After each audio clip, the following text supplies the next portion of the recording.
जय शिवराय सर्वांना. जय शिवराय दादा. धर्मवीर छत्रपती संभाजीराजे यांच्या बलिदान मासानिमित्त आयोजित शिवपुत्र संभाजी या अ, पुस्तकाचे आपण सर्व गेल्या 12 दिवसापासून वाचन करत आहोत. आज आपल्या या बलिदान मासाचे 13वे पुष्प आहे आणि या 13व्या पुष्पाला अनुमोदन देण्यासाठी प्रफुल्लदादा रुईकर आपल्या आज उपस्थित आहेत. प्रफुल्लदादा रुईकर आपल्या स्वराज्य सेवा प्रतिष्ठानचे कोषाध्यक्ष म्हणून काम पाहतात. आपल्या संघटनेच्या सर्व मोहिमांचा जमा खर्च हा त्यांच्याकडे असतो आणि त्यासोबतच आपल्या सर्व मोहिमांचं नियोजन सुद्धा म्हणजे आर्थिक बाबतीचं सर्व नियोजन दादाकडे असतं. मी प्रफुल्लदादांना विनंती करतो की त्यांनी आपल्या अनुमोदनाला सुरुवात करावी. प्रफुल्लदादा. सर्वांना जय शिवराय. जय शिवराय. छत्रपती शिवाजी महाराज व छत्रपती संभाजी महाराज मासाहेब जिजाऊ यांच्या चरणी वंदन करतो आणि आपल्या या अनुमोदनाला सुरुवात करतो. मागच्या 12 दिवसापासून आपण या पुस्तकाचं वाचन करतो आहे. प्रतीकदादांनी, शिवादादांनी मला या झूम मीटिंगद्वारे होणाऱ्या पुस्तकाच्या वाचनाच्या अनुमोदनासाठी संधी दिली, त्याकरिता मी दोघांचे आभार व्यक्त करतो. मागील 12 दिवसापासून आपण वेगवेगळ्या रूपांनी संभाजी महाराजांना ऐकतोय, समजतो आहे, आत्मसात करतोय. परंतु संभाजी महाराजांचे काही वेगळे पैलू आज मी आपल्या समोर ठेवायचा छोटासा प्रयत्न करतो. आपण शिवाजी महाराजांचे वेगवेगळे पैलू अनेक वेळा ऐकले असतील, वाचले असतील, परंतु संभाजी महाराजांना वाचताना आपल्याकडे फक्त दोनच मुद्दे आहेत. एक तर संभाजी महाराजांचा झालेला अपप्रचार किंवा संभाजी महाराजांची जो शेवटचा क्षण होता, शेवटचा काळ होता तो. परंतु एवढ्या दोनच घटनेत संभाजी महाराज सीमित नाही. वास्तविक पाहिलं तर संभाजी महाराज हे खूप छोट्या कालावधीत झालेलं खूप मोठं चरित्र आहे, जे म्हणजे पुन्हा कधी असं चरित्र घडूच शकत नाही. आपण संभाजी महाराजांचा जेव्हा विचार करतो तेव्हा आपण मासाहेब जिजाऊंची शिकवण, शिवाजी महाराजांनी घडून बसून दिलेली स्वराज्याची घडी, या सर्वांचा विचार करतो. परंतु जर खरंच संभाजी व्हायचं असेल तर आपल्याला त्या संभाजीचे ते गुण आत्मसात करावे लागतील. आपण अनेक व्याख्यानांच्या तोंडून ऐकलं असेल की शिवाजी महाराज पुन्हा जन्माला यायला पाहिजे, आणि शिवाजी महाराज होणं सोपं नाहीये. आईला आजी जिजाऊ व्हावं लागेल, नंतर म्हणजे शिवाजी महाराज जन्माला येऊ शकतो. तसंच आधी आईला जिजाऊ आणि बापाला शिवबा व्हावं लागेल, शिवाजी राजे व्हावं लागेल, त्यानंतर आपला छावा जन्माला येईल. शिवाजी संभाजी महाराजांचा विचार करताना या दोन घटना जर सोडल्या तर आज आपण प्रामुख्याने संभाजी महाराजकडे असलेले कौशल्य किंवा गुण किंवा त्यांचं जे सामर्थ्य म्हणू आपण, त्यांचा जो स्ट्रॉंग पॉइंट होता, या गोष्टीचा आज आपण विचार करणार. या गोष्टीचा विचार करताना सर्वात पहिले तर आपल्याला एक गोष्ट लक्षात घ्यावं लागेल की संभाजी महाराजांचा जे 4 प्रमुख गुण होते ज्यावर आज आपण विचार करणार आहोत, ते पहिलं होतं की शारीरिक सामर्थ्य. संभाजी महाराजांचं शरीर सामर्थ्य अतुल्य होतं, म्हणजे आपण त्याची तुलना करू शकत नाही. किंवा आपण आता छावा पिक्चर पाहिला असेल सर्वांनी, संभाजी महाराजांची जे भूमिका साकारलेली आहे त्या भूमिकेला कोणताच नट किंवा नट म्हणजे कोणताच ऍक्टर त्या भूमिकेला न्याय देऊ शकत नाही, असं शारीरिक अतुल्य बल संभाजी महाराजांकडे होतं. या गोष्टीचा जर आपण विचार करतोय तर जेव्हा 9 वर्षाचा संभाजी औरंगजेबाच्या दरबारात जातो, शिवाजी महाराज जेव्हा पहिल्यांदा औरंगजेबाच्या दरबारात जाणार असतात तेव्हा संभाजी महाराज त्यांच्या सोबत होते, आणि तिथं जो अपमान झाला त्याचं जे प्रत्युत्तर संभाजी महाराजांनी दिलाय ते खूप, म्हणजे त्यातून आपण संभाजी महाराजांचं सामर्थ्य त्या 9 वर्षाच्या आयुमध्येच आपल्या लक्षात येईल की जे म्हणजे जगातलं सर्वात बलवान साम्राज्य, जगातलं सर्वात मोठं साम्राज्य आहे, त्याचा जो दिल्लीधिपती आहे, त्याचा जो राजा आहे, त्या राजाच्या समोर 9 वर्षाचा मुलगा उभा आहे आणि तो सांगतोय, औरंग्या, शिवा शिवा नाही, छत्रपती शिवाजी महाराज कहो. याच्यावरून आपल्या लक्षात येते की ते किती त्यांच्यात सामर्थ्य होतं की एवढ्या मोठ्या दिल्लीपती बादशहाच्या समोर उभं राहून आपली बाजू मांडायचं. आणि औरंगजेबानं वर्णन केलं आहे त्याच्या ह्याच्यात की ते 9 वर्षाच्या बालकात जे रग होती, जे आग त्याच्या डोळ्यात मी पाहिलेली आहे, ती आग मला लक्षात आहे, अजूनही लक्षात आहे. औरंगजेब काही साधा सुद्धा बादशाह नव्हता. त्याला रोज कित्येक लोक भेटत असतील, पण त्याला फक्त जी रग लक्षात राहिली, जी आग लक्षात राहिली, ती त्या शंभूराजांची, जेव्हा त्यांचं वय फक्त 9 वर्षाचं होतं. आणि ते खरोखर अतुल्य बल होतं. 9 वर्षाचा बालक, आपल्या इथचा लहान बाळ 9 वर्षाचा, आपण साधी कल्पना नाही करू शकत शिक्षकासमोर किंवा आपल्या समोर उभा राहील म्हणून. आणि जगातल्या सर्वात मोठ्या साम्राज्याच्या बादशाह समोर हा 9 वर्षाचा आपला संभाजी राजा उभा होता, बोलला, आणि ती रग त्याला आयुष्यभर औरंग्याला लक्षात राहिली. त्यानंतर दुसरा प्रसंग आपण छावा पिक्चरात पाहिलाय किंवा संभाजी महाराजांचा फोटो पाहताना आपल्याला प्रत्येक वेळेस एकच फोटो लक्षात येतो, जो की संभाजी महाराज सिंहासोबत फाईट करत आहे, सिंहासोबत लढत आहे, आणि शिवाच्या जबडा फाडलेला आहे, ज्याच्यावरून आपण ते म्हण आली आहे, वाघाच्या जबड्यात म्हणजे मराठी जे आहेत ते वाघाच्या जबड्यात हात घालून त्याचे दात मोजायची ताकद ठेवतील. ही जी म्हण आहे, हे खरा जो प्रसंग आहे हा बऱ्हाणपूरच्या किल्ल्यावर घडलेला आहे महाराजांसोबत. आणि आपण कल्पना करू शकतो की सिंहाची जी शक्ती असते ही जगात सर्वात शक्तिशाली आहे. जेव्हा सिंह कोणाला चावतो किंवा जो त्याचा बाईट राहतो, हा जवळपास 100 किलोचा राहतो, ज्याच्या समोर आपण 100 किलो म्हणजे जवळपास एक फोर व्हीलरचं चाक आपल्या हातावरनं चाललं जाणं एवढं मोठं ते त्याच्या दातात आणि त्याच्या चावण्यात ताकद असते. आणि आपले संभाजी महाराज वयाच्या 16-17व्या वर्षी त्या वाघाशी लढतायत आणि त्या वाघावर विजय प्राप्त करतायत, सिंहाशी लढतायत आणि त्या सिंहावर विजय प्राप्त करतात. अतुल्य बल आहे शारीरिक. म्हणजे आपल्याला ते लक्षात घेतलं पाहिजे की संभाजी महाराज फक्त होऊन किंवा ऐकून किंवा बोलून चालत नाही, आपल्याला ते गुण आत्मसात करावं लागतं.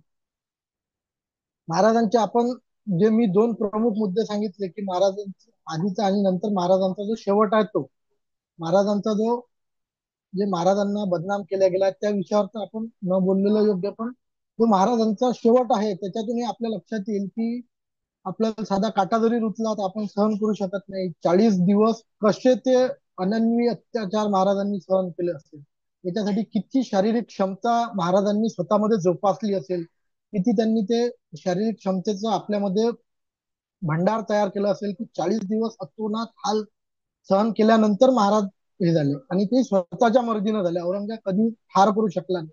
जेव्हा औरंग थकला तेव्हा त्यांनी सांगितलं की हा आपल्या पुढे झुकत नाही, तेव्हा औरंगजेबाने त्यांना ठार करायचं हे केलं. असंच दुसरं एक महाराजांचं कौशल्य आहे किंवा महाराजांचं एक गुण आहे, आपण असं म्हणू की जे महाराजांचं व्यवस्थापन आहे. खरं तर आपण छत्रपती शिवाजी महाराज ज्यांचं व्यवस्थापन, the management of Chhatrapati Shivaji Maharaj, या विषयावर खूप व्याख्यान ऐकले असतील किंवा या विषयावर बोलणारे खूप व्याख्याते असतील. पण मॅनेजमेंट ऑफ संभाजी महाराज हा विषय मला नाही वाटत एवढा आपल्या समोर कधी आलेला आहे. पण एक गोष्ट लक्षात घ्या की शिवाजी महाराजांनी जे साम्राज्य उभं केलं ते एवढ्या कमी वयात पेलणं शक्य नव्हतं. आणि अचानक वडिलांचं निधन झालं, शिवाजी महाराजांचं निधन झालं, आणि संभाजी महाराजांवर स्वराज्याची धुरा येऊन पडली. आणि आपल्याला माहिती आहे की संभाजी महाराजांच्या विरोधात अत्यंत कट कट कारस्थान आपल्याच मातीतल्या आपल्याच लोकांनी सुरुवातीपासून केलेलं आहे. महाराज त्या कट कारस्थांना समोर जातील की या दुःखाला समोर जातील, की महाराज आपल्या स्वराज्याची घडी बसवतील. महाराजांनी सांगितलं की मला स्वराज्याची घडी बसवायची आहे आणि त्या औरंगाला माझा धागे दाखवायचे. म्हणजे जे माझं टार्गेट आहे ते फिक्स आहे, मला टार्गेट छोटं ठेवून नाही चालणार, मला माझा टार्गेट मोठाच ठेवायचा आहे. महाराजांचा तो विचार होता की विजन जे आहे ते आपलं दिल्लीपती बादशाह आहे, फिक्स आहे. मग त्याच्यासाठी आपल्याला कुठं जायचं, कसं करायचं याचं नियोजन करायचं. महाराजांनी कधी छोटं स्वप्न पाहिलं नाही. जिंजीच्या किल्ल्याचा जर आपण आपला जंजिऱ्याच्या किल्ल्याचं जर उदाहरण घेतलं तर शिवाजी महाराजांना कधी शक्य झालं नाही. तो किल्ला जिंकायचा धाडस महाराजांनी केलं. महाराजांनाही ते शक्य झालं नाही, पण ते तेव्हाची राजकीय परिस्थिती तशी होती. पण थोडे दिवस जर वेळ आणखी महाराजांना मिळाला असता, महाराजांनी जंजिऱ्याचा किल्ला सुद्धा, जो अजिंक्य किल्ला राहिला इतिहासात, तो सुद्धा महाराजांनी जिंकून घेतला. असे मोठे स्वप्न पाहायचं कौशल्य महाराजांमध्ये. आणि मग त्याच्यासाठी लागणारं मायक्रो प्लॅनिंग, सूक्ष्म नियोजन आपण ज्याला म्हणतो, ते करायची महाराजांची तयारी होती. महाराजांचं तेवढं कौशल्य होतं. महाराजांना माहिती होतं की आपलं टार्गेट औरंगजेब आहे, आपल्याला त्याला महाराष्ट्रात आणायचं. आपण ते दिल्लीत जाणे शक्य नाही, कारण आपल्याकडे तेवढा फौज फाटा नाही आहे आणि तो तेवढे बलशाली सामर्थ्यशाली नाही आहे की तिथे जाऊन लढाई करू शकू. पण जर औरंगजेबाला सह्याद्रीच्या कडाकपारीत आणलं तर त्याला इथे आपण जमीनदोस्त करू शकतो. त्यांनी मोहीम ऐकली की आपल्याला औरंगजेबाला इथे आणायचं. त्याच्यासाठी काय करावं लागेल? औरंगजेब साधा सुद्धा बादशाह नव्हता. आशिया खंडातल्या सर्वात मोठ्या साम्राज्याचा तो बादशाह होता. आणि त्याला त्याचं सिंहासन, त्याची राजधानी सोडून महाराष्ट्रात आणणं किंवा स्वराज्यात आणणं ही छोटीशी बाब नव्हती. त्यासाठी महाराजांनी नियोजन केलं, आपलं सूक्ष्म प्लॅनिंग केलं आणि ठरवलं की कुठं डिवसलं, कुठं चिमटा घेतला तर औरंगजेबाला झोमेल. आणि महाराजांनी ठरवलं की आपल्याला बुरानपूर लुटायचा आहे. महाराजांनी बुरानपूर लुटलं, तो लुटला. आणि बुरानपूर लुटून थांबले नाही महाराजांनी ना. पुन्हा संधी मिळाली. महाराजांनी औरंगजेबाच्या नावावर स्थापन केलेलं, औरंगजेबाच्या नावावर तयार झालेलं औरंगाबादला जो लुटला, ही गोष्ट त्याच्या जिव्हारी लागणार होती हे महाराजांना माहित होतं. ही दूरदृष्टी महाराजांकडे होती. महाराजांनी त्याचा विचार करून प्रत्येक गोष्टीचं सूक्ष्म प्लॅनिंग करून त्याला इथं बोलवलं. आणि अक्षरशः मरेपर्यंत तो हे महाराष्ट्राची माती सोडू शकला नाही, महाराष्ट्र सोडून देऊ शकला नाही. एवढं मायक्रो प्लॅनिंग महाराजांचं. व्यवस्थापन कौशल्य महाराजांकडे होतं, याचा आपण अभ्यास केला पाहिजे. त्यानंतर आपल्याला माहित असेल की शिवाजी महाराजांना जेव्हा आग्र्याला कैद केलं, तेव्हा संभाजी महाराज त्यांच्या सोबत होते. आणि महाराजांनी सांगितलं की माझी तब्येत ठीक नाही. शिवाजी महाराजांनी सांगितलं माझी तब्येत ठीक नाही, मी आराम करतो. पण आग्र्यातून निसटण्यासाठीचं जे प्लॅनिंग लागतंय, जे पूर्ण नियोजन करायचं होतं, हे शिवाजी महाराजांनी संभाजी महाराजांकडे दिलं होतं. त्या सर्वांची जबाबदारी संभाजी महाराजकडे होती आणि त्यांनी ती लीला पेलली. आणि तिथून सुखरूप शिवाजी महाराजांनी स्वतःचाही तिथून सुटका म्हणजे बाहेर येऊन आपलं मोकळीक करून घेतली. नंतर महाराजांनी काही गोष्टी केल्या की ज्याला आपण कॉम्प्रोमाइज म्हणू किंवा ऍडजस्टमेंट म्हणू, पण त्या राजकारणाच्या दृष्टीने त्यांच्या व्यवस्थापन कौशल्यातला भाग होता. की महाराज जेव्हा स्वराज्यावर आक्रमण होऊ लागले चारही बाजूंनी, आणि शिवाजी महाराजांच्या लक्षात आलं की दिलेर खान जर आपल्यावर चालून आला तर आपण कधी दोन्ही आघाड्यांवर एकसोबत युद्ध करू शकत नाही. त्याच्यामुळे संभाजी महाराजांवर त्यांनी ती जबाबदारी दिली की तुम्ही दिलेर खानाला रोखून धरा. आणि संभाजी महाराजांनी ते लिहिलं आहे. त्यासाठी त्यांनी त्याला गाफील ठेवून स्वतः मी तुमच्या सोबत येतो, मला वतन द्या, मला तुमच्या याच्यात सामील करून घ्या, असं खोटं बोलून हे जरी केलं असेल, पण ते त्यांच्या व्यवस्थापनाचा भाग. त्या छोट्या छोट्या गोष्टीचा आपण जर शिवचरित्रासोबत शंभू चरित्राचा जर अभ्यास केला तर आपल्याला या छोट्या छोट्या गोष्टीचा आपल्या जीवनात त्याचा हे होईल. आणि संभाजी महाराजांचा जो तिसरा आणि जो लपलेला गुण होता, तो आपण म्हणू की जो कधी आपल्या पुढे ठेवला गेला नाही किंवा त्याच्यावर जास्त विचार होत नाही, तो आपल्याला आपलं बौद्धिक कौशल्य, ज्याला इंटेलेक्ट म्हणतो आपण, आपला आयक्यू खूप स्ट्रॉंग असला पाहिजे. जर आपल्याला कोणतंही आपलं येणारी जबाबदारी जर आपल्याला सांभाळायची आहे तर आपला आयक्यू खूप स्ट्रॉंग असला पाहिजे. त्याच्यासाठी आपण संभाजी महाराजांना आदर्श ठेवू शकतो. संभाजी महाराजांचं अवघ्या लहानशा वयात संभाजी महाराजांना 16 भाषांचं ज्ञान होतं. ते इंग्लिश असो, आपल्या इकडच्या कन्नड, तामिळ, दक्षिणेतल्या भाषा असो, उत्तरातल्या ब्रज वगैरे अशा भाषा असो, या सर्वांचं महाराजांना चांगलं ज्ञान होतं किंवा अभ्यास होता. महाराज त्यात पारंगत होते. महाराजांनी शिवाजी महाराजांवर त्यांच्या बौद्धिक कौशल्याच्या भरोशावर फ्रेंचांसोबत वाटाघाटी करायची जबाबदारी त्यांच्यावर दिली होती. महाराज धर्मपंडित होते हे शिवाजी महाराजांना माहिती होती. त्याच्यामुळं महाराज जेव्हा 16-17 वर्षाचं वय असताना स्वराज्याची जबाबदारी घ्यायसाठी आले, युवराज म्हणजे राज्याभिषेक जेव्हा शिवाजी महाराजांचा झाला, तेव्हा धर्माचे जे खटले येत होते, न्यायाचे जे खटले येत होते, ते शिवाजी महाराजांनी संभाजी महाराजांकडे सोपवले. याच्यावरून आपल्या लक्षात येते की वयाच्या 16-17व्या वर्षी संभाजी महाराजांचा आयक्यू किती स्ट्रॉंग असेल किंवा त्यांची बौद्धिक क्षमता किती सामर्थ्यवान असेल की एवढ्या मोठ्या स्वराज्याचे एवढे मोठे खचले त्यांच्याकडे दिल्या जातात. महाराजांनी वयाच्या अवघ्या 14व्या वर्षी बुधभूषणम म्हणजे आपण ज्याला आता सध्याच्या याच्यात म्हणू चाणक्याने घालून दिलेला जो आपल्याला राजकारणासाठीचे हे आहे, अशा स्वरूपाचा एक बुधभूषण नावाचा ग्रंथ लिहिला, ज्यात राजकारणाचे पूर्ण जे हे आहेत बिंदू ते त्यांनी मांडलेले आहेत. त्यानंतर नखशिक असा ब्रज भाषेतला एक कादंबरी महाराजांची प्रसिद्ध आहे. आणि महाराजांनी कधी आपलं जे सामर्थ्य आहे ते स्वतःच्या लोकांवर कधी वापरलं नाही. महाराज इमोशनली खूप स्टेबल होते. भावनिकतेने त्यांना खूप, म्हणजे त्यांच्या भावनिकता खूप स्थिर होती. महाराजांवर खूप कटकारस्थान आपल्या स्वतःच्या लोकांनी, जवळच्या लोकांनी केले. पण महाराजांनी त्यांना अनेक वेळा माफ केलं. जेव्हा वेळ प्रसंगी आवश्यकता असली तर महाराजांनी दंड सुद्धा दिले. आणि एक जो शेवटचा आहे मुद्दा आपला, की महाराजांचं जे चारित्र्य होतं, चारित्र्यावर खूप व्याख्याते बोलतातही. पण एक प्रसंग माझ्या वाचण्यात आज आला, की महाराज रग्गेल होते असं जर आपण आपल्याला सांगितलं जात आहे काही इतिहासांकरून.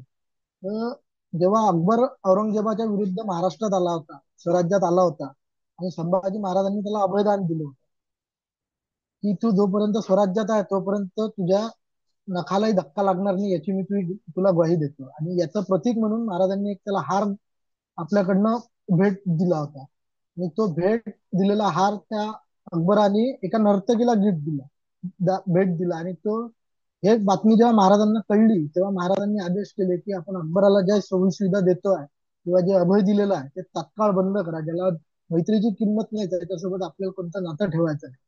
एवढं चारित्र्यवान, एवढा शक्तिशाली, एवढा शरीर संपन्न, बौद्धिक कौशल्य असलेला राजा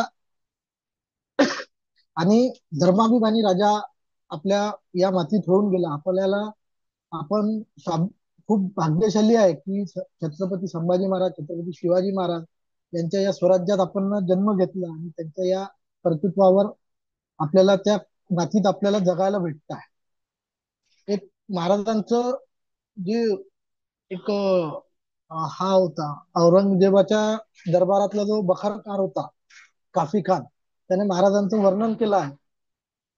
त्याचा रेफरन्स घेऊन आपल्या इथले इतिहासकार सांगतात, की महाराज मदधुंद होते किंवा व्यसन करायचे.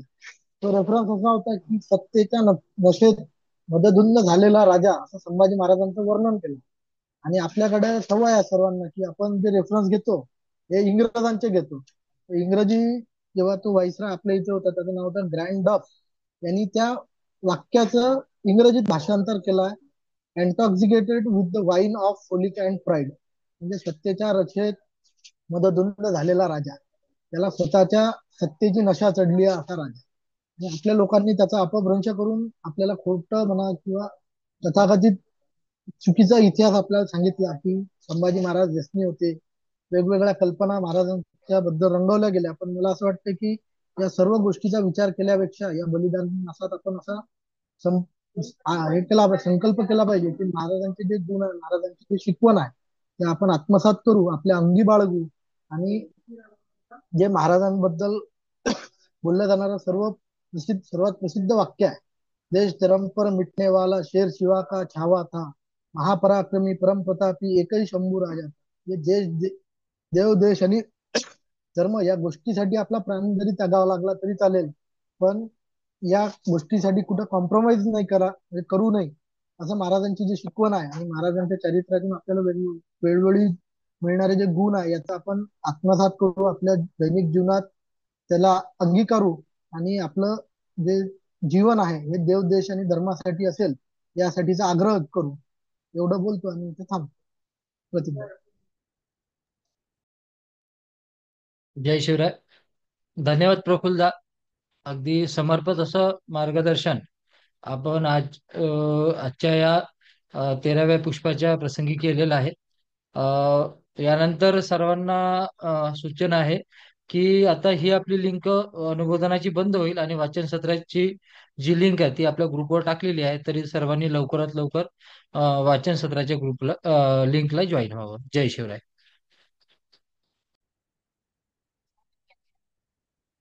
जय शिवराय सर्वांना. आपल्या सर्वांच्या अनुमतीने आणि अनुमोदनाने आजच्या या 13व्या पुष्पाचे वाचन सुरू करतोय. काल कालच्या प्रकरणापर्यंत आपण पाहिलं की छत्रपती संभाजीराजांचं गोवळकोंडा आणि कुतुबशाही विरुद्धचे जे धोरण होते, विजापुरांकरिता जे धोरण होते ते आपण पाहिलेले आहे, की दक्षिण भारतातील सर्व साम्राज्य एकत्रित येऊन मुघल साम्राज्याला लढा द्यायचा. आणि एका आनंदाने गुण्यागोविंदाने दक्षिणेत सर्व प्रजा राहावी, हा संभाजीराजांचा समर्पक उद्देश आपण कालच्या प्रकरणात पाहिला. आता नवं प्रकरण आपलं सुरू होत आहे आणि या प्रकरणाचं शीर्षक आहे मराठा मुघल संघर्ष भाग पहिला. त्याच्या वाचनाला सुरुवात करतोय. संभाजी महाराजांची उभी कारकीर्द औरंगजेबाच्या विरुद्ध झालेल्या युद्धाने व्यापलेली आहे. मराठ्यांचे स्वातंत्र्य युद्ध संभाजीराजे शिवाजी महाराजांनी संभाजीराजे जन्मले त्या वर्षी म्हणजे 1657 मध्ये प्रथम जुन्नरवर छापा घालून सुरू केले. हे सुरू झालेले युद्ध 1707 मध्ये औरंगजेब मेल्यानंतर थांबले. मराठ्यांच्या स्वातंत्र्य युद्धाचे तीन भाग पडतात. पहिला लढा शिवाजी महाराजांच्या कारकिर्दीचा असून त्याचा काळ 1657 ते 1680 होय. या काळात औरंगजेब स्वतः दक्षिणेत युद्धासाठी आला नव्हता. शिवाजी महाराजांच्या विरुद्ध लढण्यासाठी त्याने शायस्ता खान, मिर्झा राजा जयसिंग, शहजादा मुअज्जम, महातब खान, बहादूर खान, दिलेर खान या मातब्बर सरदारांना पाठवून स्वराज्याच्या स्थापनेत वारंवार अडथळे निर्माण केले होते. 1674 मध्ये शिवाजी महाराजांनी स्वतःचा राज्याभिषेक करून घेतला व स्वतंत्र मराठी राज्याची स्थापना केली. या गोष्टीची बादशाला चीड येऊन त्याने 1676 मध्ये बहादूर खानास शिवाजी महाराजांशी युद्ध करण्याचा हुकूम दिला. शिवाजी महाराजांच्या निधनामुळे हे युद्ध थांबले नाही. मराठ्यांच्या स्वातंत्र्य युद्धाचा दुसरा भाग म्हणजे छत्रपती संभाजीराजे व त्यांची कारकिर्दीने सुरू झाला. या युद्धातील संभाजी महाराजांची कारकीर्द महत्वाची मानावी लागेल. शिवाजी महाराजांच्या मृत्यूने मराठी राज्य नष्ट करण्याचा आपला हेतू तडीस जाईल अशी औरंगजेबाला आशा वाढू लागली. त्यातच संभाजीराजे यांनी औरंगजेबाचा चौथा मुलगा शहजादा अकबर याला आश्रय दिल्यामुळे मराठ्यांविषयी बादशाचा द्वेष आणखी वाढला. औरंगजेबाला काबूलपासून कन्याकुमारीपर्यंत सर्व हिंदुस्थान आपल्या एकछत्री अंमलाखाली आणावयाचा होता. या इच्छेविरुद्ध जे जे येतील ते सर्व औरंगजेबाचे शत्रू बनले. याच याचा आणि त्याचा आणि इच्छेविरुद्ध व संभाजी राजे व अकबर यांची युती आड येऊ लागली. शहजादा अकबराला याला संभाजी राज्यांनी आश्रय दिला हे पाहून औरंगजेबाला आपल्यावर फार मोठे संकट आले आहे याची जाणीव झाली. कारण राज्यपद मिळवण्यासाठी आपण लहान वयात जी नीती औरंगजेबाने अवलंबलेली होती तिचेच अनुकरण अकबर करीत होता. अकबर मराठ्यांना मिळाल्याचे निमित्त करून औरंगजेबाने दक्षिण जिंकण्याचे फार दिवसांनी लांबणीवर पडलेले काम स्वतः तडीस नेण्याचे ठरविले. संभाजीराजे यांनी अकबराला आश्रय देऊन औरंगजेबाचे आव्हान स्वीकारल्याने संभाजीराजे व अकबर यांचा मोड करण्यासाठी औरंगजेब आपली सर्व शक्ती केंद्रित करून दक्षिणेत उतरला. त्यामुळे मराठा मुघल संघर्षाचे स्वरूप फार बदलले. दक्षिणेस निघण्यापूर्वी औरंगजेबाने उत्तरेत राजपुताविरुद्ध सुरू असलेले युद्ध थांबवले. त्यांच्याशी तह करून दिनांक 5/9/1681 रोजी तो अजमेरवरून निघाला. 13/11/1681 ला तो बुऱ्हाणपूरला पोहोचला.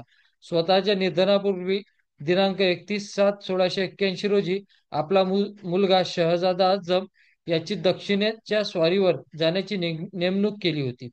औरंगजेबाबरोबर त्याचे मुलगे शहजादा मुअज्जम, शहजादा कामबख्श, शहजादा मईजुद्दीन हे नातू, शिवाय शाबुद्दीन उर्फ गाझीउद्दीन, फिरोजजंग, बक्षी रहुल्ला खान, हसन अली खान हे होते. तसेच रणमस्त खान पन्नी, बहादूर खान, राव दलपत बुंदेला, लत्फुल्ला खान इत्यादी अनेक सरदार त्याला येऊन मिळाले. त्यांचे सैन्य बळही मराठ्यांच्या मानाने अफाट होते. त्यात सैन्यात जवळजवळ 3 ते 4 लाख घोडदळ, 4 लाख पायदळ असावे. या प्रकरणातील सर्व लढाया तपशील मुख्यतः फारसी अकबर आणि श्री सेतू माधवराव पगडी यांच्या मार्तब खानाच्या प्रसिद्ध केलेल्या अप्रकाशित पत्रावरून फारसी व इतर साहित्यावरून घेतलेला आहे. मराठी कागदपत्रात यासंबंधी अतिशय त्रोटक माहिती मिळत असल्याने आजपर्यंत या लढाया इतिहासाला अज्ञात होत्या. अर्थात ही माहिती केवळ शत्रू पक्षाकडील आहे हे ध्यानात ठेवले पाहिजे. हे फारसी अखबार म्हणजे औरंगजेबाच्या सरदारांनी पाठवलेले बातमीपत्र आहे. सरदाराचा पराभव झाला किंवा त्याच्या हातून काही चुका झाल्या तर आरंभीगीर बादशहा त्याच्या मनसब कमी करून त्याला पदावनत करीत असे. त्यामुळे औरंगजेबाला या बातम्या पाठवताना ते आपले पराभव किंवा चुका शक्य तितक्या कमी दाखवून जयाच्या आणि हकीकती फुगवून कळविण्याचा प्रयत्न करीत असत. अशा परिस्थितीत शत्रुपक्षाकडे एकाकी माहितीवर संपूर्णपणे विश्वास ठेवता येणार नाही. या लढाईची आज जरी इतरत्र माहिती उपलब्ध नसल्यामुळे फारशी कागदपत्रांची उपयुक्तता मोठी आहे. या साधनावरून मराठ्यांशी सतत कराव्या लागलेल्या युद्धामुळे प्रबळ मुघल सैनिकही आर्थिक दृष्टीने कसे जेरीस आले होते हे स्पष्ट दिसते. राज्यविस्तार संभाजी महाराज आणि औरंगजेब यांच्यातील संघर्षाचे स्वरूप करण्यासाठी प्रथम मुघल, गोवळकोंडेकर, विजापूरकर आणि मराठे यांच्या राज्यविस्ताराची किती होती हे पाहणे आवश्यक आहे. मुघल साम्राज्याच्या जवळजवळ सर्व हिंदुस्थानावर पसरले होते. दक्षिणेत मुघलांचा विस्तार नर्मदेच्या दक्षिणेकडील प्रदेशापासून मांजरा व भीमा नदीपर्यंत म्हणजे धरणगाव, अजंठा, दौलताबाद, संगमनेर, जुन्नर, चंबारभोंगा, परंडा, कल्याणी, सोलापूर व गुलबर्गा येथे होता. विजापूरकरांचे राज्य उत्तरेत भीमेपर्यंत, पश्चिमेकडे मिरज, बेळगाव, बंकापूर, दक्षिणेत मांडलिक राजे धरून या पूर्वेकडे यादगीर व कृष्णा व पेन्नर नदीच्या मधील प्रदेशात पसरलेले होते.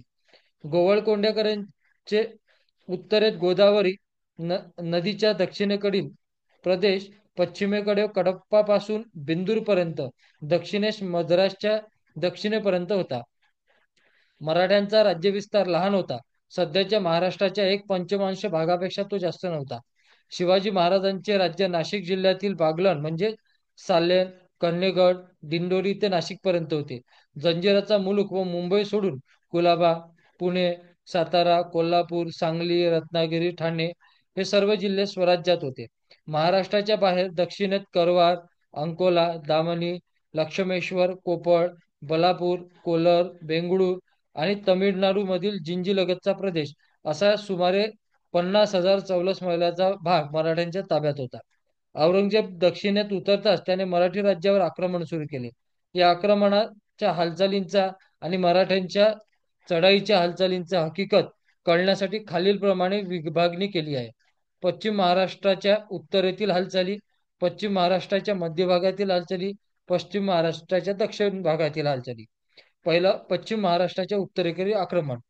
दक्षिणेत येण्यापूर्वी औरंगजेब राजपुतांचे बंड मोडण्यास गुंतला होता.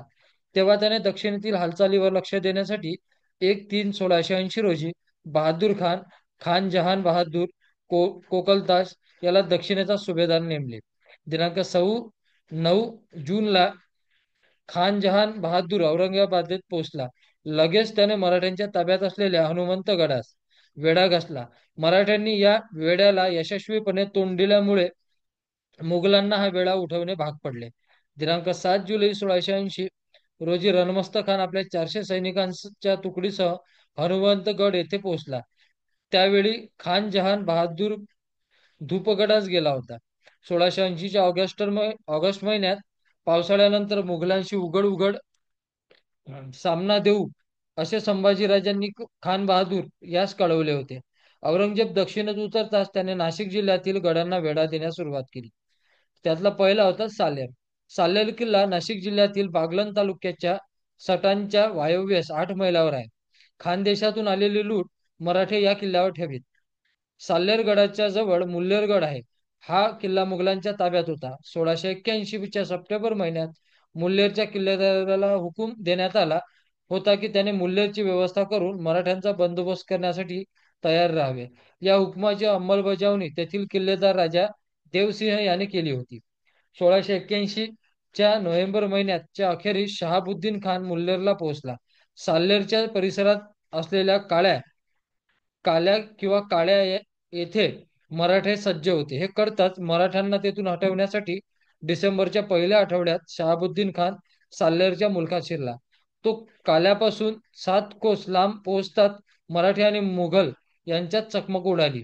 दोन्ही बाजूंची माणसं मेली, अनेक जखमी झाली. शहाबुद्दीन खान याने मराठ्यांचा 2 कोस पाठलाग केला. त्याने साल्हेरपासून 10-15 कोसावर छावणी घातली. मराठ्यांविरुद्ध आक्रमण सुरू केल्यापासूनच औरंगजेबाने प्रत्यक्ष लढाईबरोबर फितूरच्या मार्गाने गडकोट घेण्याचे प्रयत्न सुरू केले होते. साल्हेरच्या किल्ल्यापासून संभाजीराजेंच्या बाजूने परशुराम जोगेचा भाऊ लढत होता. मुघलांच्या काही लोकांनी प्रलोभने दाखवण्यास सुरुवात केली. राहुल्ला खान आणि जोगी यांच्यात गडासंबंधी वाटाघाट्या झाल्या असाव्या. 1682च्या ऑगस्ट महिन्यात जोगीने राहुल्ला खानास कळविले की बादशहाची फौजी माझ्याबरोबर दिल्या तर साल्हेरचा किल्ला मी बादशहाच्या अंमलात आणून देईल. ही गोष्ट करताच त्याला हुजुरास पाठवण्याचा हुकूम आला. परंतु प्रत्यक्षात या जोगी करून मुघलांच्या हवाली गड केला गेला नव्हता. मार्च 1683 पर्यंत तरी साल्हेर गड मुघलांच्या हाती पडलेला नव्हता. किल्ले दहकमा येथील जमीनदार लोकांच्या साहाय्याने तो किल्ला परसांचा ठाणेदार मोहम्मद वदी वखली मुघलांच्या अंमलाखाली आणणार होता. त्याने तेथे ठाणेही कायम केले होते. त्या जमीनदारांना दिलासा देऊन त्यांना 200 रुपये रोजही कबूल केला होता. या लोकांचे बादशहापाशी ऊर्जित झाले असते तर साल्हेरचा किल्ला मुघलांच्या ताब्यात तेव्हाच गेला असता. या संबंधाची हकीकत खाफी खान आणि ईश्वरदास नागर देतात. ईश्वरदास नागर म्हणतो, साल्हेरचा किल्ला बागलानात प्रसिद्ध आहे. पूर्वी खान जहान, बहादूर खान, दिलेर खान, इखलास खान, राजा जयसिंग कुतुबुद्दीन रव्वेशगी आणि मुघल सरदारांनी हा किल्ला प्रचंड सैन्यानिशी जिंकून घेण्याचे प्रयत्न केले होते. पण तो किल्ला फतेह झाला नाही आणि मुघल सरदारांना वेढा उठून परत जावे लागले. मुल्हेरचा किल्ला नेकम खान हा मोठा शहाणा आणि दूरदृष्टीचा मनुष्य होता. खटपट खटपट करून साल्हेर किल्ला ताब्यात येण्यासारखा आहे असे त्याला वाटले. त्याने काही शहाणी माणसं साल्हेरची गडकिल्ली असोजी कृष्णाजी यांच्याकडे पाठवली. नेकम खानने कृष्णाजीला गोड बोलून आणि सोने नाणे घोडे इत्यादी भेटवस्तू भेटी दाखल देऊन त्याचे मन आपल्याकडे ओढून घेतले. त्याने कृष्णाजीला सांगितले की किल्ला मुघलांच्या हवाली करावा, म्हणजे बादशाहकडून मोठी मनसब मिळून मान सन्मान वाढेल. अनेक मराठे बादशांच्या पदरी लागून मोठमोठ्या जागेवर नेमले गेले होते. हे कृष्णाजीला दिसत होते. त्याने किल्ला मुघलांच्या हवाली केल्या. नेकरमास खानाच्या शिफारशीतून बादशहाने कृष्णाजीला 3000 जात आणि 2000 स्वार याची मनसब दिली. कृष्णाजीला त्याच प्रांताची जहागिरी देण्यात आली होती. नेकमान खानास याने 500 जात आणि 500 स्वार अशी त्याची मनसब वाढ करण्यात आली होती. त्याला झेंड्याचा मान देण्यात आला होता. मिर्झा फरुख बेग हा 500चा मनसबदार होता. तो साल्हेरचा किल्लेदार म्हणून त्याची नेमणूक करण्यात येऊन किल्ल्याचे नाव सुलतानगड ठेवण्यात आले. काफी खानानेही साल्हरगड फितुरीमुळे गेला असेच म्हटले आहे. तो म्हणतो, शहजादा मोहम्मद अज्जम याला साल्हेरचा किल्ला घेण्याच्या कामावर नेमण्यात आले. त्याला त्या किल्ल्याला वेढा घालणे अशक्य होते, कारण तो इतर किल्ल्याप्रमाणे नव्हता. त्याच्या भोवती प्रचंड अशा खोल दऱ्या होत्या. तेथून समुद्रही जवळ होता. लाखो स्वार शिपाई जरी त्या गगनचुंबी किल्ल्याभोवती जमले तरी चहूकडून वेढा घालणे अशक्य होते. बागलांचा फौजदार आणि मुल्हेरचा किल्लेदार नेकमान खान याने त्या प्रदेशाची उत्तम व्यवस्था ठेवली होती. साल्हेर आणि मुल्हेर यामधील अंतर 6 कोसांपेक्षा अधिक नाही. साल्हेर किल्ला जिंकण्याच्या कामी झालेली शहजादा अज्जमची नेमणूक अद्यापही जाहीर झाली नव्हती. नेकनाम खानाने साल्हेरचा मराठा किल्लेदार फोडला. त्याने आता गोड आश्वासने दिली. त्याच्याकडे भेटवस्तू देखील पाठवल्या आणि मान सन्मानाची प्रलोभने दाखवली. त्याने किल्लेदाराकडे भक्कम रक्कम आणि इतर जिन्सा पाठवल्या. त्याच्याकरता नेकम खानने 4000 मनसबदारीच्या नेमणुकीचे हुकूम मागविले. मोहम्मद अज्जम साल्हेरपाशी आला, पण नेकम खानने अशी व्यवस्था केली होती की शहजाद्याला वेढा घालण्याचे कामच पडले नाही. युद्धाची वेळ न येताच किल्ला मुघलांच्या हाती पडला होता. ही गोष्ट शहजाद्याच्या मर्जीविरुद्ध घडली. त्याने बादशाह प्रकारे अनेक प्रकारे नेकम खानाच्या कांगाळी केली, पण युद्धाचा प्रसंग होऊ न देता किल्ला हाती आल्यामुळे बादशाहला समाधान वाटले. त्यामुळे नेकम खानला ते प्रसिद्धीपत्राप्रत वाटले. हा किल्ला 1687 सालच्या अखेरीस मुघलांच्या ताब्यात आला. ईश्वरदास नागर आणि खापिकांच्या तपशिलामध्ये बरेच साम्य आहे. दोघांच्या मते किल्ला फितुरीमध्ये मिळाला असे आहे. किल्लेदार असोजी याला औरंगजेबाकडून खिलतीची वस्त्रे, नगारे, झेंडा, हत्ती, घोडे व 20,000 रुपये बक्षिसी मिळाली. 1681 सालच्या एप्रिल-मे महिन्यापासून नाशिक जिल्ह्यात मुघलांनी आक्रमण हालचाली सुरू केल्या होत्या. या जिल्ह्यात दिंडोरी तालुक्यातील रामशेतच्या उत्तरेस 2 मैलावर असलेल्या इंदोर गावात मराठे दक्ष आहेत. असे करतात खान जहान बहादूरने आपला मुलगा मुझफ्फर खान याला सैन्य देऊन मराठ्यांचा पाठलाग करण्यासाठी रवाना केली. मुघली सैन्य मराठ्यांचा पाठलाग करीत होते. 50 मैल दूर ठाणे जिल्ह्यातील डहाणू आणि जव्हार तालुक्याच्या हद्दीवर असलेल्या धमानपूर पर्यंत गेले. धमानपूर येथे मराठ्यांची आणि मुघलां यांच्यात चकमक उडाली. रामशेजचा वेढा. रामशेज किल्ला नाशिक जिल्ह्यातील दिंडोरी तालुक्यातील दिंडोरीच्या दक्षिणेस 4 मैलावर नाशिकच्या उत्तरेस आहे. किल्ल्याच्या पुढील भागात एक मोठा दरवाजा आहे. किल्ल्याकडे जाण्यासाठी असलेली वाटेस चोरवाट म्हणतात. तटाच्या आत 2-3 दारुगोळ्याचे कोठारे आहेत. या किल्ल्याची शहाबुद्दीनला माहिती असल्यामुळे औरंगजेबाने 1682 च्या एप्रिल महिन्यात त्याला रामशेजचा किल्ल्याचा वेढा देण्यास पाठवले. या वेढ्याची माहिती खाफिखान व भीमसेन सक्सेना याने दिलेली आहे. भीमसेन सक्सेना हा बहादूर खानाचा अधिकारी म्हणून रामशेजला गेला होता. खाफिखानही रामशेजच्या वेढ्याच्या वेळी हजर होता. खाफिखान लिहितो, बादशहाने रामशेजचा किल्ला जिंकून घेण्याच्या कामावर शहाबुद्दीन खान याची नेमणूक केली. किल्ल्यावर वेढा घालणे, सुरुंग लावणे, मोर्चे बांधणे, दमदमे तयार करून वर चढवणे इत्यादी सर्व गोष्टी शहाबुद्दीन खानने केल्या. पण रामशेजचा किल्लेदार हा सर्व मराठ्यात अत्यंत अनुभवी आणि कसलेला होता. त्याच्या प्रयत्नामुळे आणि सावधगिरीमुळे मोगल फौजेची काही चालेना. प्रस्तुत ग्रंथकार खाफिखान हा त्यावेळी तिथं असल्याने मोगल फौजेत होता. किल्ल्यात लोखंडी तोफा नव्हत्या, पण कातडे बरेच होते. किल्ल्यातील लोकांनी लाकडाच्या तोफा बनवल्या. त्यात ते कातडे भरून तोफा उडीत अशी एक एक तोफ 10 तोफांचे काम करीत. नंतर बादशहाने शहाबुद्दीनला परत बोलवले आणि त्याच्या जागी खान जहान बहादूर कोकलताश याला किल्ला घेण्यासाठी पाठवले. त्याने पण या वेढ्यात शिपाईगिरीची शर्त केली. त्याचे तपशीलवार वर्णन मी मी त्याचे तपशीलवार वर्णन केले तर ती अतिशयोक्ती वाटेल, पण काम काही पार पडले नाही. एके दिवशी रात्री खान जहान कोकलताश म्हणाला, किल्ल्याच्या एका बाजूला आपण हल्ला करणार म्हणून म्हणून पुकार करावा, तिकडे तोफा आणाव्या, दारुगोळा न्याव्या. तोफखान्याची माणसे, लष्करातील लोक आणि बाजार बुगणे यांनी तिकडे खूप गडबड उडून द्यावी, म्हणजे किल्ल्यातील लोक तिकडे गोळा होऊन बंदोबस्त करू लागतील. त्याच वेळी किल्ल्याच्या दुसऱ्या बाजूला योग्य जागा शोधून काढून 100-200 शूर शिपायांनी जावे. किल्ला चढून जाण्यात ते पटाईत असावेत. त्यांनी आवाज न करता गुपचूपपणे जावे. त्यांच्याबरोबर हल्ला करण्याचे सामान किंवा मशाली वगैरे उजेड पाडणाऱ्या वस्तू असू नयेत. त्यांनी अगदी सापाप्रमाणे जावे आणि दोरीच्या साहाय्याने हर प्रयत्नात किल्ल्यावर पोहोचावे. पण किल्लेदार बहादूर खानाला हा भेद समजला.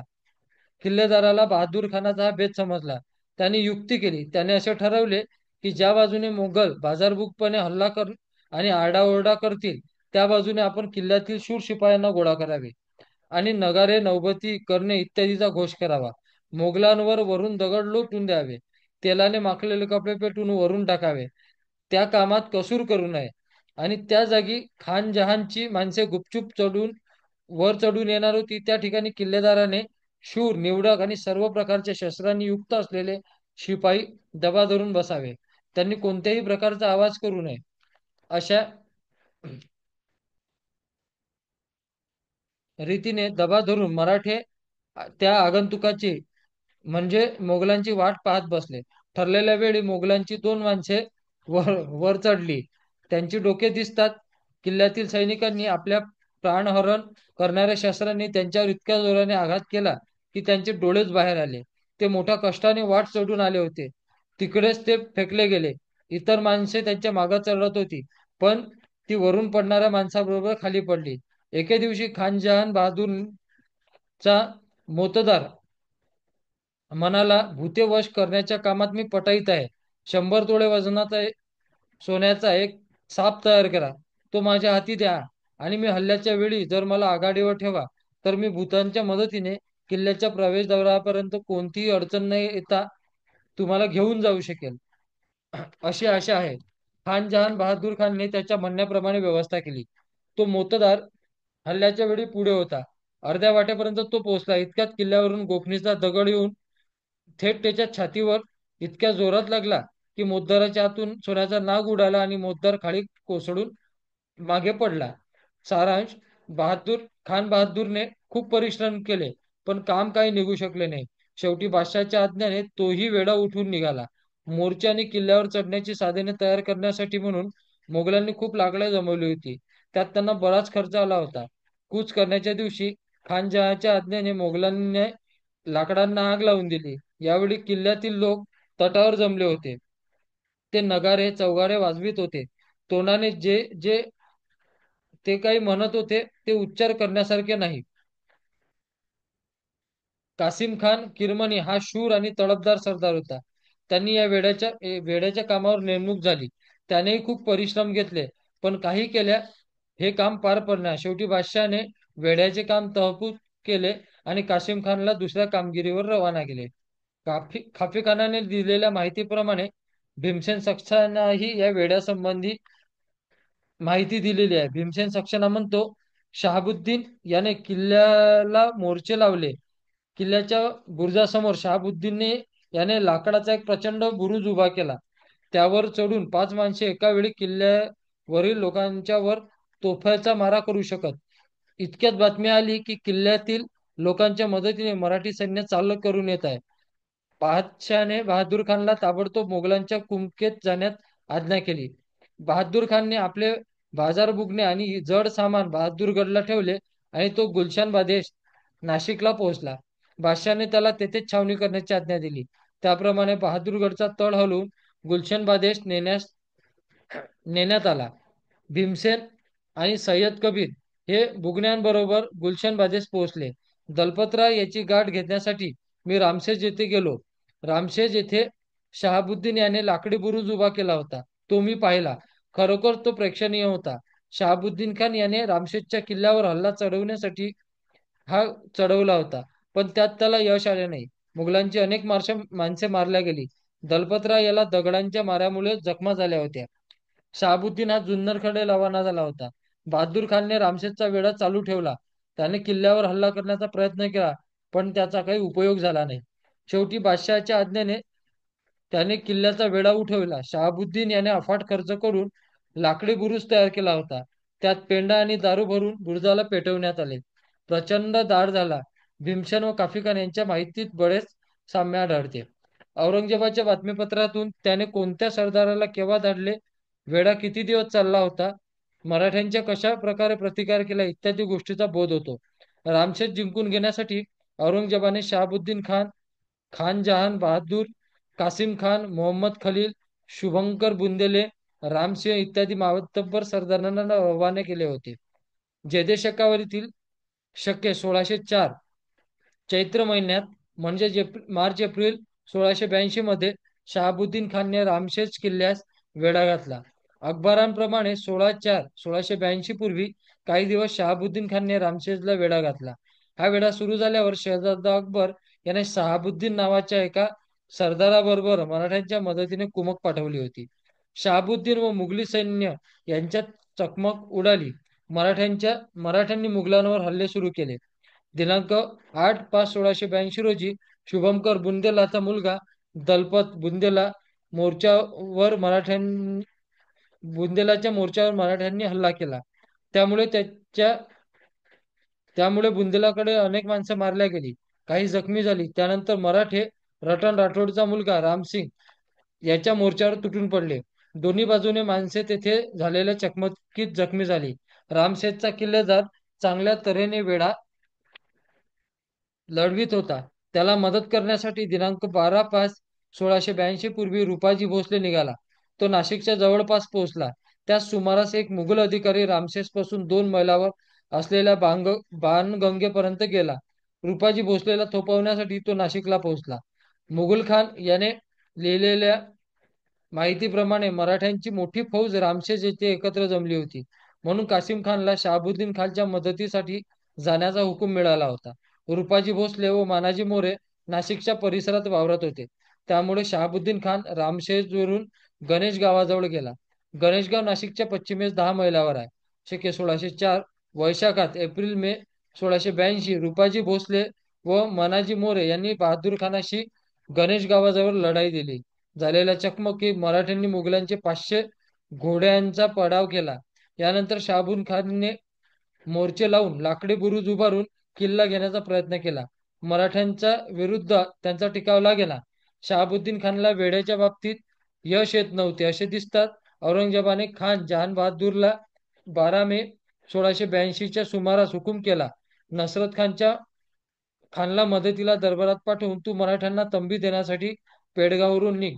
हुकमाप्रमाणे खान जहान बहादूर 14-15 मेच्या सुमारास रामशेजला पोहोचला. खान जहान बहादूर व शहाबुद्दीन खान हे मराठ्यांना तंबी देण्यासाठी निघाले. 14 मे मराठ्यांनी त्यांच्या सैन्यावर छापा घातला. शहाबुद्दीन खानच्या पथकातील मोहम्मद आरिफ व मराठे यांच्यात चकमकी उडाल्या. मराठे सतत हल्ले करीत राहिले. म्हणून मे 15 ला शरीफ खान नाशिकेवरून रामशेज येथे रसद घेऊन पोहोचला. मराठ्यांनी चारी बाजूंनी मुघली सैन्यावर अचानक हल्ला केला. तेव्हा भयंकर लढाई झाली. रामशेजच्या किल्लेदाराच्या मदतीने मराठ्यांनी कुमक व वरचेवर जात होती. 7,000 मराठ्यांच्या तुकडीने डोंगराच्या दरीतून मुघल सैन्यावर पुन्हा हमला केला. 14-15 मे ला त्यांची शरीफ खानच्या सैन्याशी लढाई झाली. झालेल्या लढाईत जहीद खान, फैजुल्ला खान व अनेक सरदार मारले गेले. मोहम्मद आरिफ खानही जखमी झाला. ही बातमी करतात बादशहाने म्हटले, मी तुम्हाला सांगतच होतो की मराठे थांबून थांबून हल्ले करतात, तरी सावधगिरीने राहा. वरील चकमकीत मराठ्यांच्याकडील 500-600 माणसं दगावली व 2,000 माणसे जखमी झाली. या चकमकीत मुघलांचा जय झाला असे शरीफ खानने कळवले होते, पण प्रत्यक्षात मात्र मराठ्यांचा पराभव झालेलाच नव्हता. महिना सव्वा महिना रामशेजला वेढा देऊन झाला तरी मुघलांना यश मिळालेले नव्हते. औरंगजेबाने शहाबुद्दीन खानच्या मदतीसाठी एकामागून एक सरदार रवाना केले. 20 मे 1682च्या थोडे दिवस आधी कासिम खानला हुकूम देण्यात आला की तू ताबडतोब शहाबुद्दीनच्या मदतीला जाऊन किल्ला ताब्यात घेण्याचा प्रयत्न कर. किल्ला जिंकता आला नाही तर तोफखाना वगैरे सामानात शहाबुद्दीन जवळ नेऊन ठेव. परत फिर. गड लवकर ताब्यात यावा म्हणून बादशहाने हयात खान यास सजावले किंवा नेमले. 30 मे पूर्वी शहाबुद्दीन खानने गडाच्या बुरुजावरील दरवाजावर गोळीबार केला. दरवाजावरील भिंत कोसळली. बरेच सैनिक जखमी झाले. अशा तऱ्हेने चकमकी एप्रिलपासून जूनपर्यंत चालू होत्या. गणेश गावाजवळची लढाई दिल्यानंतर रुपाजी भोसले रामशेजला पोहोचला. 21 जून 1682च्या सुमारास शहाबुद्दीन खानच्या सैन्यातील करणसिंह व रुपाजी भोसले यांच्यात 2-3 वेळा चकमकी उडाल्या. मुघलांनी मराठ्यांना हटवण्याचा प्रयत्न केला. त्यात रुपाजी भोसले व इतर काही जण जखमी झाले. जून महिन्याच्या अखेरीस शहाबुद्दीन खानने लढत लढत रामशेजच्या दरवाजापर्यंत मोर्चा पोहोचविला होता. त्याला 200 मन दारू व 200 गोळे इत्यादी गोष्टीची आवश्यकता असल्यामुळे सलाबत खान याला सामान घेऊन जाण्यास सांगितले. शहाबुद्दीन खान व कासिम खान यांनी दिनांक 11 जुलै 1682 रोजी रामगडला किल्ल्याला वेढा दिला. त्यांनी किल्ल्यावर हल्ले सुरू केले. किल्ल्याचा दरवाजा बराच उंच होता. मुघलांनी सैन्य किल्ल्याच्या दरवाजापर्यंत पोहोचेल, परंतु किल्ल्यात शिरता आले नाही. मराठ्यांनी किल्ल्यावरून मोठमोठे दगड ढकलून दिल्यामुळे मुघली सैन्यात अनेक लोक मरण पावले. वरील जागा चढण्यास बरीच कठीण आहे हे लक्षात येताच मुघली सैन्य आपल्या सर्व परत गेले. यानंतर शहाबुद्दीन खान व खान जहान बहादूरने रामशेजवर 2-3दा हल्ला केला. 18 जुलैला शहाबुद्दीन खानने आपल्या सैन्यासह किल्ल्यावर हल्ला केल्यानंतर 4 माणसे आत शिरली, परंतु मराठ्यांनी त्या कापून काढले. इतर माणसे जखमी झाली. इतके करूनही मुघलांना कुठेच यश मिळत नव्हते.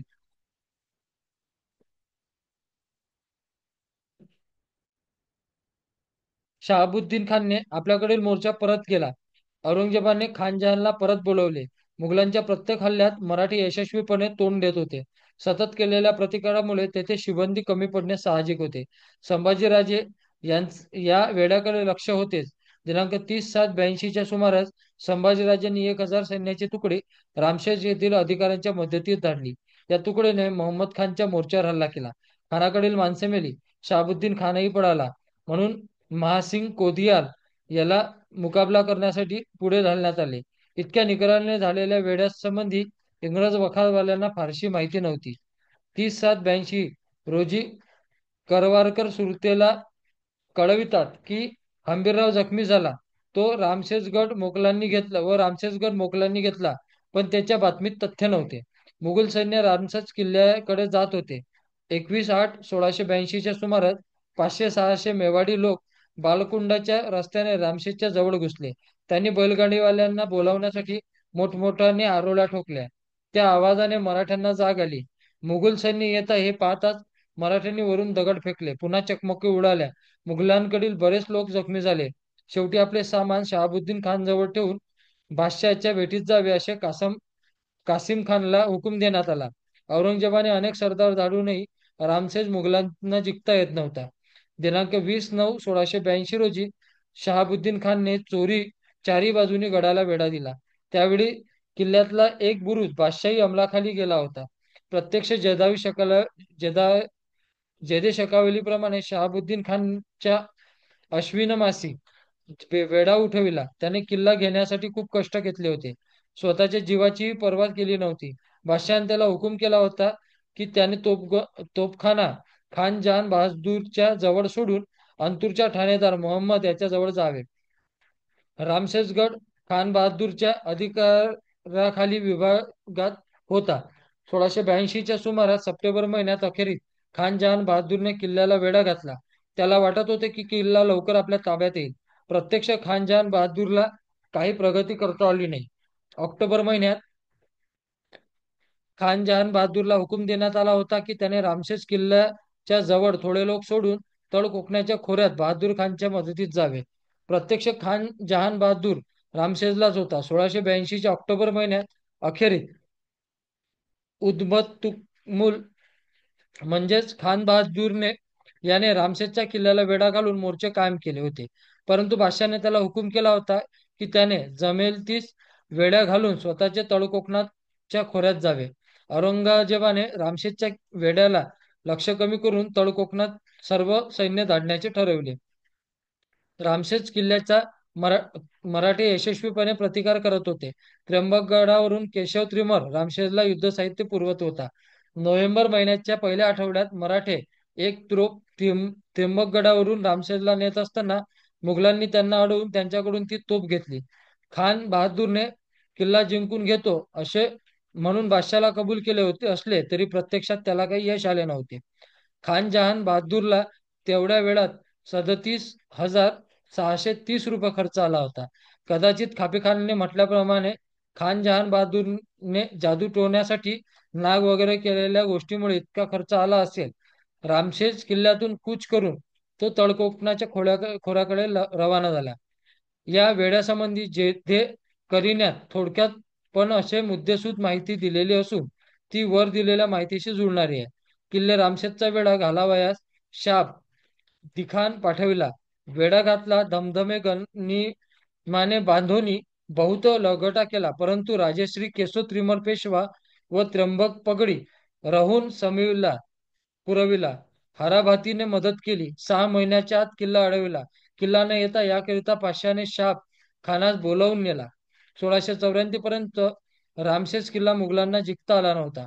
1684च्या डिसेंबर महिन्यात मराठ्यांची फौज मौगली गावांवर हल्ला करण्यासाठी किल्ल्याच्या जवळ जमली होती. ही बातमी कळताच नाशिकवरून इकराम खान बहादूरने 12/12/84 रोजी मराठ्यांबरोबर मुकाबला केला. मराठ्यांच्याकडील 200 माणसे मेली. या चकमकीत मुघल विजयी झाले. अशा प्रकारे अनेक तऱ्हेच्या चकमकी किती दिवस चालू होते हे समजत नाही. मुघलांनी 1682च्या फेब्रुवारीत मार्चमध्ये प्रथम रामशेजला वेढा दिला. 1684 पर्यंत त्यांना गड घेण्यात यश आले नव्हते. रामशेजच्या किल्लेदाराने वेला परतवून लावला. संभाजीराजे किल्लेदाराकडे खलिता, पोशाख, रत्नजडीत कडे आणि इतर नगद पाठवून त्याचा गौरव केला. इतर किल्लेदाराच्या मानाने तो श्रेष्ठ म्हणून त्याचा मान सन्मान करून आपल्या प्रमुख किल्ल्यावर त्याची बदली करण्यात आली. रामशेजवर दुसरा किल्लेदार आला. इतक्या चांगल्या तऱ्हेने किल्ला लढवला व किल्लेदाराचे नाव आणि त्याला कोणत्या गडावर प्रमुख म्हणून नेमले यासंबंधी काही माहिती उपलब्ध नाही. खापेखानच्या म्हणण्याप्रमाणे संभाजीराजे यांनी किल्लेदाराला दुसऱ्या गडावर नेमले. त्यानंतर सुमारे 2-3 वर्षात रामशेज भागात असलेल्या अब्दुल करीम नावाच्या एका जमीनदारामार्फत मुल्लेरचा किल्लेदार नेमक खान याने च्या नवीन किल्लेदाराला वश करून घेतले. ईश्वरदास नागर लिहितो, परमेश्वराच्या कृपेने आणि बादशाहच्या भाग्याने रामशेज किल्ला मोगलांच्या ताब्यात आला आहे.